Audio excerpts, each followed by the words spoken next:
मैं आकांक्षा और आप देख रहे हैं 4 PM न्यूज नेटवर्क। दोस्तों, कहा तो पश्चिम बंगाल के बाद महाराष्ट्र में भी एनडीए की ओर से मिशन तोड़ो चलाए जाने की कोशिश की गई और ये मिशन लगभग सक्सेसफुल भी माना गया।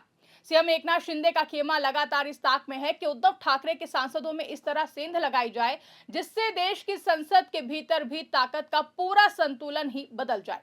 खबरें भी सामने आई कि यूबीटी बागियों ने लोकसभा अध्यक्ष को पत्र भी सौंप दिया है, लेकिन ठीक उसके अगले ही दिन शिवसेना यूबीटी के इन सभी बागी सांसदों ने शिंदे के सामने ऐसी शर्तें रखी हैं जिसके बाद ऐसा पेच फंस गया है कि महाराष्ट्र की राजनीति में बड़ा भूचाल आ गया है। इसी बीच बड़ी खबर निकलकर सामने आई है। सबसे पहले आपको हम खबर दिखाते हैं, फिर उसके बाद आपको ये भी बताएंगे कि आखिर बागी सांसदों ने शिंदे के सामने ऐसी कौन सी शर्तें रख दी हैं जिससे कि पूरा का पूरा खेल ही पलट गया है, या फिर यूं कहें कि पूरा का पूरा खेल फेल हो गया है। और साथ ही ये भी आपको बताएंगे कि आखिर क्यों नंबर होने के बाद भी ऑपरेशन टाइगर 2 अटक गया है और कानूनी पेच क्या है। लेकिन सबसे पहले आप ये खबर देखिए, लिखा है महाराष्ट्र में ऑपरेशन टाइगर 2 फेल, बागी सांसदों ने शिंदे के सामने रख दी ऐसी शर्तें, फंसा पेच। जी हां, देश की राजधानी से लेकर के मुंबई के सियासी गलियारों में इस समय जो सबसे बड़ा रोड़ा अटका हुआ है वो बागी सांसदों की लंबी चौड़ी मांगे हैं। सूत्रों की माने तो उद्धव ठाकरे के काम करने के तरीके और संगठन के फैसलों से कई नेता बहुत ही परेशान हैं। इसके बावजूद वो बिना किसी पक्के वादे या फिर गारंटी के कोई भी नया कदम उठाने का जोखिम नहीं लेना चाहते हैं।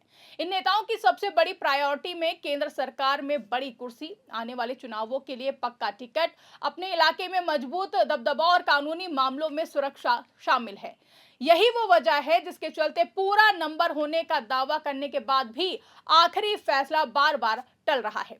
देखिए, देश की राजनीति में इन दिनों एक बड़ा बदलाव साफ तौर पर दिखाई दे रहा है। कुछ समय पहले तक हर चर्चा का केंद्र पश्चिम बंगाल था, जहां राजनीतिक उठापटक और अंदरूनी खींचतान लगातार सुर्खियों में बनी हुई थी। लेकिन अब हालात पूरी तरीके से बदल चुके हैं। बंगाल की जगह अब महाराष्ट्र देश की राजनीति का सबसे बड़ा रण क्षेत्र बन गया है। यहाँ सत्ता और संगठन की लड़ाई सिर्फ राज्य तक सीमित नहीं रही है, बल्कि इसका असर सीधे दिल्ली की राजनीति और संसद की ताकत के समीकरणों पर पड़ने लगा है। इसी बदलते राजनीतिक माहौल में भारतीय जनता पार्टी ने एक बार फिर से शिवसेना यूबीटी को तोड़ने की कोशिश शुरू की है।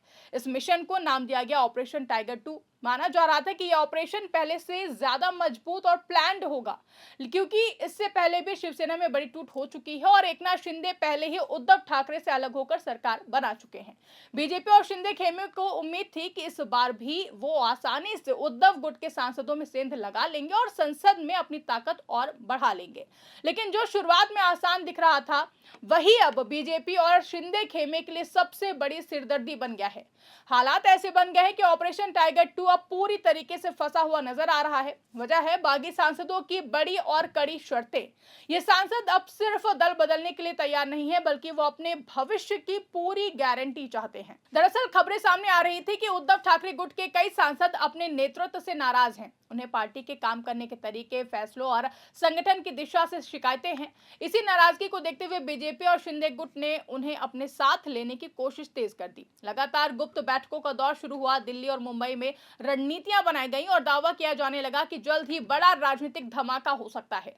लेकिन असली खेल यहीं पर आकर पलट गया। जिन सांसदों को बागी माना जा रहा था, उन्होंने साफ कर दिया कि वो बिना ठोस गारंटी के कोई भी कदम नहीं उठाएंगे। उनकी शर्तें इतनी बड़ी और जटिल हैं कि उन्हें पूरा करना आसान नहीं है। यही वजह है कि पूरा ऑपरेशन अब पूरी तरीके से रुक गया है। इन बागी सांसदों की सबसे बड़ी मांग है केंद्र सरकार में मजबूत और प्रभावशाली मंत्री पद। वो सिर्फ साधारण पद से संतुष्ट नहीं है, बल्कि वो चाहते हैं कि उन्हें ऐसा मंत्रालय मिले जिससे उनका राजनीतिक कद और बढ़े। इसके अलावा वो आने वाले चुनावों के लिए पक्का टिकट भी चाहते हैं, ताकि उनका भविष्य, उनका फ्यूचर सुरक्षित रहे।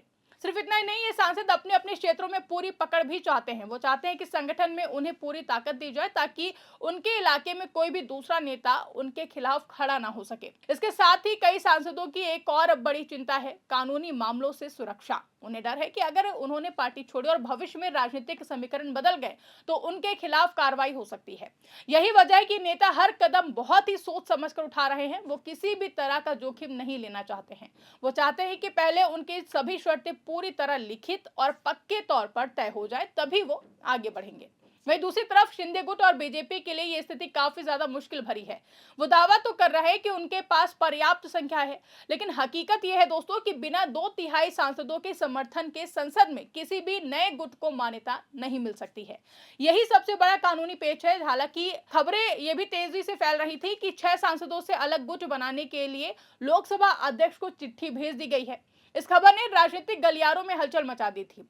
ऐसा लगने लगा था कि अब ऑपरेशन सफल होने वाला है, लेकिन कुछ ही समय बाद ये खबर गलत साबित हो गई। असल में जिन 6 सांसदों की बात कही जा रही थी, उनमें से सिर्फ 4 ही दिल्ली पहुंच पाए थे। जरूरी संख्या पूरी नहीं हो पाई और इसी वजह से पूरा प्लान अधर में लटक गया है। इस खबर ने साफ कर दिया है कि जमीन पर स्थिति उतनी भी मजबूत नहीं है जितने का दावा किया जा रहा था। वहीं बीजेपी और शिंदे खेमे ने इस मामले में अब बहुत ही सावधानी बरतनी शुरू कर दी है। वो कोई भी ऐसा कदम नहीं उठाना चाहते जो बाद में अदालत में चुनौती का सामना कर सके। इसलिए अब उनकी रणनीति साफ है कि जब तक पूरा नंबर और पूरी सहमति नहीं मिलती है, तब तक कोई बड़ा कदम नहीं उठाया जाएगा। उधर ठाकरे का खेमा भी पूरी तरीके से सक्रिय हो गया है। उन्होंने अपने सांसदों को एकजुट रखने के लिए हर संभव कोशिश शुरू कर दी है।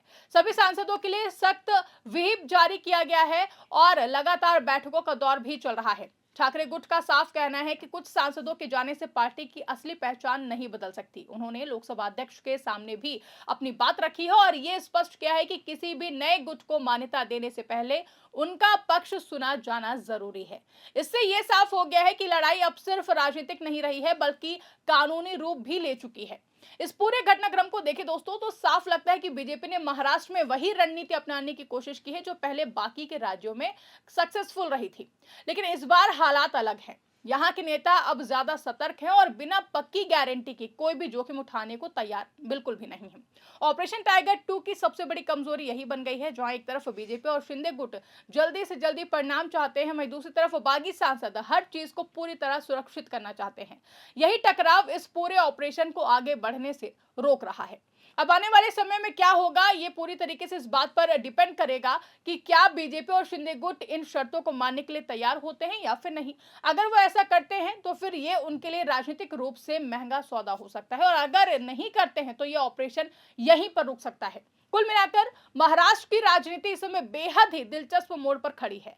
हर दिन नए दावे और नए मोड़ सामने आ रहे हैं, लेकिन एक बात तो साफ है कि इस बार खेल उतना आसान नहीं है जितना दिखाई दे रहा था और यही वजह है कि ऑपरेशन टाइगर 2 अब एक बड़ी राजनीतिक पहेली बन चुका है, जिसमें हर चाल बहुत ही ज्यादा सोच समझकर चली जा रही है। फिलहाल के लिए इस खबर में बस इतना ही। अगर आपको खबर पसंद आई हो और आप महाराष्ट्र की राजनीति को लेकर के जो भी आपकी राय है कमेंट करके हमें जरूर बताइएगा। खबर पसंद आई तो उसको ज्यादा से ज्यादा लाइक करें, शेयर करें, चैनल को सब्सक्राइब करना ना भूलें और देखते रहिए 4 PM न्यूज नेटवर्क।